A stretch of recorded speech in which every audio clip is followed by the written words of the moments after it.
Hi, I'm E.D. Lewis and welcome back to my channel, E.D. Lewis Reviews, back with an all-new nocturnal review. And happy solstice, happy Yule. When video is going up, it is the solstice. It is December 21. So, Blessed Yule tide to everybody. Happy holidays. Before we get started, make sure to hit that like, that subscribe button, and that little bell so you get notifications on my latest videos, such as this one, and also please leave a comment down below because I really do enjoy reading those comments. So, this is my last review before my anniversary video, which is coming up on the 24th, so everybody stay tuned for that. We're going to do our usual thing, where I talk about my favorite books, and kind of, talk about, the year and stuff, but I'm also going to be doing a tag, so a little bit of extra there. Anyway, this is another Dark Shadows review. We are continuing 55 years of Barnabas Collins and 55 years of Angelique Bouchard from Dark Shadows with Dark Shadows, The Christmas Presents, which is another audio drama, or, it's also considered on, to be an audiobook. It is part of Big Finish's continuation of Dark Shadows. This is official canon, the stuff that Big Finish does, so it is the official continuation of the series. The last review I did was a dual review. It was on the House of Despair and the Book of Temptation, and I know I said in that video I was going to timestamp it. I actually forgot. A couple hours after it was up, maybe it's an hour, hour and a half, I don't know, but something like that. I did remember to timestamp it, so those timestamps are there. Just for anybody who viewed it early, I completely forgot about the timestamps, and I apologize. I'm trying to get better about remembering about those. This one, of course, takes place at Christmas. Takes place on Christmas Eve of 1982, because that's when the first audio dramas take place. Quentin is sending out kind of a unconventional summons to any member of the Collins family or friend of the Collins family to come and join him and Angelique and Barnabas and all them for Christmas Eve dinner and spend the holidays with them. Well, they do get one guest, and that would be Professor Timothy Elliott Stokes, an old friend of the Collins family, voiced by a different actor this time around, whose name I have forgotten, but it will appear down here. And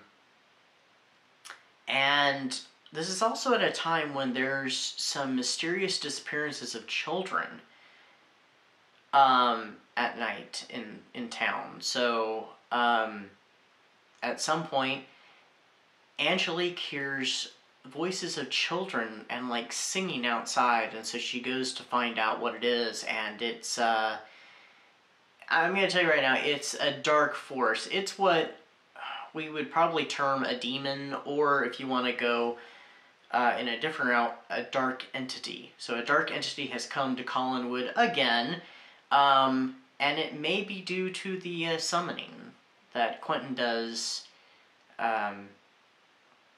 to try and, get contact with the Collins family. This one, I think, was better than the last one. I forget who's writing this one, but I think it was a little better than the Book of Temptation. I did like both of the Book of Temptation and the House of Despair, but I think this one was more up to par with House of Despair. It's another one of those, it does suffer, and I think all of them kind of suffer from it being too short. It's only 3 episodes long, which each of the DVD CDs are. I have them on CD, but they're also available for download. Which I think I made a slight error in the previous video about this, where I said that they had 4 episodes. I was thinking of how many parts are in the season. There's 4 stories. There's 3 episodes to each one. Oh yes, they kind of play on this little thing I mentioned in the last one too, with Barnabas, his personality. They kind of elaborate on the whole, since he's in a new body, spoiler alert by the way, that maybe he's taking on characteristics and personality of the body, of whose body he now inhabits, which, that explains a lot of why Barnabas acts differently, and he says things a little differently. He's a little more impulsive, too. Barnabas did have kind of an impulsive problem in the show, to be honest. But I think he's a little more impulsive, and impulsive in a different way. But yeah, we do get some kind of a little bit of a tender moment with him and Angelique. We get a tender moment that kind of gives us a little closure to an old storyline from the show. Can't really say what that is, but I'll give a hint. It has to do with Barnabas's true love. So if you know who that is, that'll help hint what I'm talking about. So there's a little closure, it goes there, and that's at the ending. We also get Angelique in one of her nasty moments where she's taunting Willie. And it kind of elaborates back to the things that Willie has seen Barnabas do and experienced, and even the things that Barnabas made Willie do, which for the longest time, I guess it was always kind of inferred in the show what Willie was doing, what Barnabas was making him do, but I never really thought about it till like a couple of years ago when there was something in one of the audio dramas. I was just like, wait a minute. Willie did that? That's not at all what I mean, seriously, it's not at all what I was thinking. I was thinking that Barnabas, without me going into too much, I was thinking that Barnabas was going and attacking these girls and then leaving their bodies for Willie to dispose of. That's not necessarily the case. And I'm just going to leave it there. Who knows, we might talk about it in another episode. Well, another episode review, video, whatever you want to call them. We may talk about it in a future review at some point. I'm just not sure when, and I'm not sure what one that would be. Because I may review more of these audios.